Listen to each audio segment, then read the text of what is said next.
Hello and welcome to Lavneesh sir की class. आज की ये शिक्षा निदेशालय राष्ट्रीय राजधानी क्षेत्र दिल्ली की वर्कशीट नंबर 8 जो कि कक्षा छठी के विद्यार्थियों के लिए है। यह ली गई है सामाजिक विज्ञान के इतिहास विषय से और आज इसमें हम जिस टॉपिक के बारे में चर्चा करेंगे, जिस टॉपिक को समझेंगे, उसका नाम है अतीत के बारे में कैसे पता लगाएं। तो चलिए बिना समय गवाए शुरुआत करते हैं मेरे साथ और समझने की कोशिश करते हैं।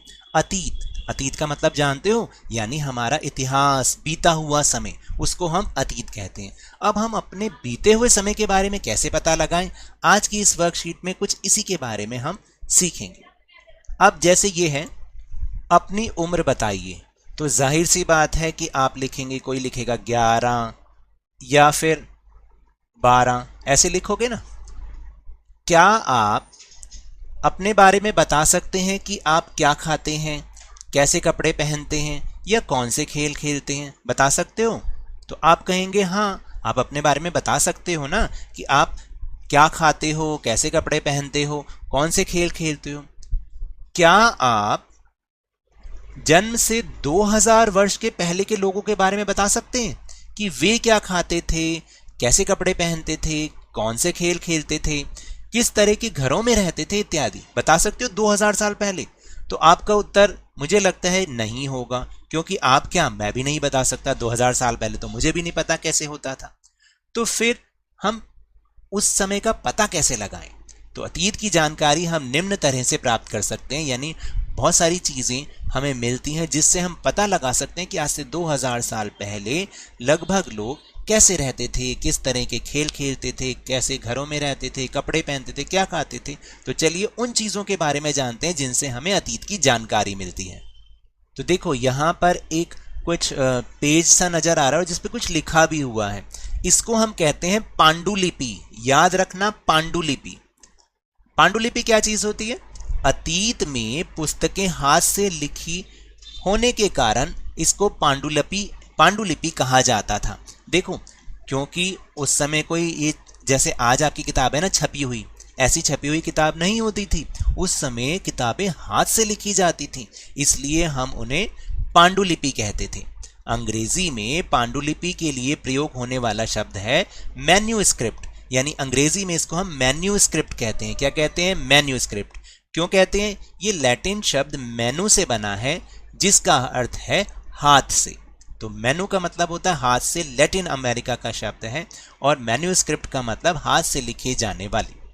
पांडुलिपि हिमालय क्षेत्र में उगने वाले भूर्ज नामक पेड़ की छाल से विशेष तरीके से तैयार भोजपत्र पर लिखी जाती थी। याद रखना, भोजपत्र पर लिखी मिलती है, यानी एक पेड़ होता था, उसकी छाल होती है ना, तो उसको उतार के फिर उससे तैयार एक भोजपत्र, यानी बहुत पतला सा कुछ पेज टाइप बनाया जाता था, जिस पर उस पर हाथ से लिखा जाता था। तो भोजपत्र पर लिखी मिलती है पांडुलिपि। पांडुलिपि मंदिरों और विहारों से प्राप्त होती है। पुराने जमाने के जो 2000 साल पहले के मंदिर थे, विहार थे, है ना, बौद्ध विहार होते हैं, जो बौद्ध धर्म के लोग होते हैं उनके विहार होते हैं, मंदिर होते हैं, वहां से हमें ये मिली हुई है। इन पुस्तकों में धार्मिक मान्यताओं और राजाओं के जीवन, औषधियों यानी दवाइयों तथा विज्ञान आदि जैसे विषयों की जानकारी मिलती है। यानी 2000 साल पहले लोग कैसे धर्म को अपनाते थे, कैसे उसको आगे बढ़ाते थे, राजाओं का जीवन कैसा था, दवाइयाँ क्या थी, विज्ञान कैसे था, वो सारी जानकारी हमें इन पांडुलिपियों से मिलती है। याद रखना इसका नाम।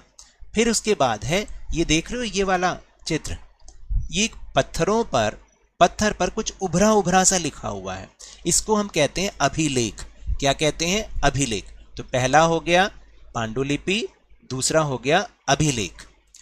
ऐसे लेख जो पत्थर अथवा धातु जैसी अपेक्षाकृत कठोर सतह पर उत्कीर्ण खुदवाए गए थे। उत्कीर्ण का मतलब उभरे हुए, ठीक है। तो ऐसे लेख जो हमें पत्थर पर मिलते हैं या किसी धातु पर, आपने देखा है कई, अभी शायद हो सकता है आपके घर में हो, कईयों के बर्तनों पर लोग नाम लिखवाते हैं। कई घरों में ना बर्तनों पर नाम लिखवाते हैं, तो उभार के लिखवाते हैं ना, वो छेनी से और उससे हथौड़े से करते हैं जो लिखने वाले होते हैं। ऐसे ही चीज़ें हमें पुराने 2000 साल पहले के पत्थरों पर लिखी मिली, तो इनको हमने नाम दिया अभिलेख। कभी कभी शासक अपने आदेशों को इस तरह उत्कीर्ण करवाते थे ताकि लोग उन्हें पढ़ सकें और उनका पालन कर सकें। अब कोई जरिया तो होता नहीं था लिखवाने के लिए, तो शासक क्या करते थे, राजा क्या करते थे, बड़े से शिलालेख जो पत्थर होते थे उन पर अपने जो भी आदेश हैं उनको गुदवा देते थे, उत्कीर्ण करवा देते थे, उभरवा देते थे उसके ऊपर, ताकि लोग उन्हें पढ़ें और उनका पालन करें, उन आदेशों का जो राजा अपने आदेश देना चाहते थे। राजाओं और रानियों के अलावा अन्य लोगों ने भी अपने कार्यों को अभिलेखों पर उत्कीर्ण करवाया। तो राजा और रानी जो थे उनके अलावा भी बहुत सारे लोग थे जो अपने कामों को उन अभिलेखों पर उत्कीर्ण करवाते थे, यानी इसी तरीके से वो भी इसका यूज करते थे। फिर तीसरी चीज होती थी अवशेष और मूर्तियां। अवशेष का मतलब जो टुकड़े मिले कई सारी चीजों के जो वो यूज करते थे, और मूर्तियां देख रहे हो ये वाली जो तस्वीर है, ये कैसे हमें अतीत के बारे में बताती हैं। देखिए, अतीत में बनी और प्रयोग में लाई गई वस्तुएं जो अतीत में बनी थी, यानी बहुत साल पहले बनी थी और उनको प्रयोग में लाया जा रहा था, वो वस्तुएं ईंट से बनी हुई इमारतों के अवशेष और मूर्तियां पत्थर, मिट्टी तथा धातु की बनी हो सकती हैं। यानी जो पुरानी हमें इमारतें मिली उनके अवशेष जो हैं वो, और जो मूर्तियां मिली वो पत्थर, मिट्टी और धातु की बनी हो सकती हैं। ऐसे तत्व कठोर और जल्दी नष्ट ना होने वाले होते हैं।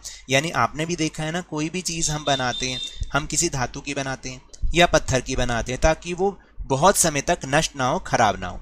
जानवरों, चिड़ियों, मछलियों की हड्डियों से यह जानने में मदद मिलती है कि अतीत में लोग क्या खाते थे। यानी जो उनका कूड़ा कचरा भी मिलता था ना, हमें अभी मिला है पूरा, जो लोग इतिहास के बारे में जानकारी प्राप्त करते हैं तो वो इसी काम में लगे हुए हैं। तो उनको कुछ कूड़ा कचरा भी मिला, कुछ जानवरों चिड़ियों के अवशेष मिले, उससे ये जानने में मदद मिली कि अतीत में लोग क्या खाते थे। वनस्पतियों के अवशेष बहुत मुश्किल से बच पाते हैं। देखिए, जो उस समय की वनस्पति थी, पेड़ पौधे थे, वो तो बहुत मुश्किल से बचे होंगे। यदि अन्न के दाने अथवा लकड़ी के टुकड़े जल जाते हैं तो वे जले हुए रूप में बचे रहते हैं। तो ऐसी कुछ चीज़ें जिनसे जो हमें ज़मीन की खुदाई के दौरान मिली, जैसे कुछ चीज़ों के अवशेष, मूर्तियाँ, तो इन सब चीज़ों से हमें अतीत को जानने में मदद मिलती है। तो हमने 3 चीज़ें पढ़ी, पांडुलिपि, अभिलेख और अवशेष और मूर्तियाँ। फिर इसके बाद एक शब्द और है पुरातत्वविद। क्या होते हैं पुरातत्वविद? बहुत मुश्किल सा शब्द है, कोई बात नहीं, याद हो जाएगा। अतीत में बनी और प्रयोग में लाई जाने वाली वस्तुओं से जानकारी प्राप्त करने वाले व्यक्ति को पुरातत्वविद कहते हैं।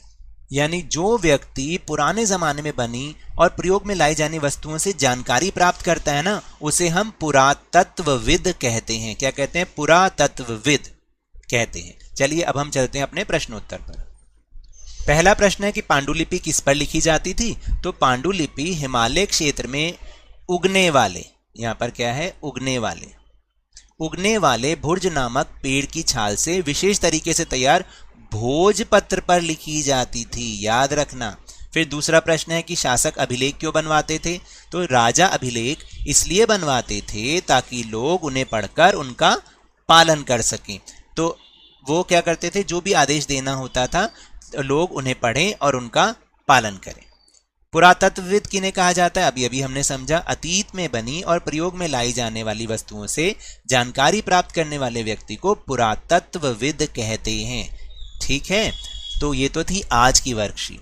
अगर मेरे इस तरह समझाने से आपको अब समझ में आने लगा है ना, तो इस वीडियो और चैनल को लाइक कीजिए, शेयर कीजिए, सब्सक्राइब कीजिए और जल्दी से जल्दी 50K यानी 50,000 तक पहुंचा दीजिए। लेकिन याद रखिएगा, बाहर निकलते समय कोरोना से लड़ने के लिए मास्क जरूर पहने और जब भी आपकी बारी आए इसका टीकाकरण जरूर कराएं, क्योंकि कोरोना को हराना है और जिंदगी को एक बार फिर से सुहाना बनाना है और उसके बाद फिर स्कूल भी तो जाना है।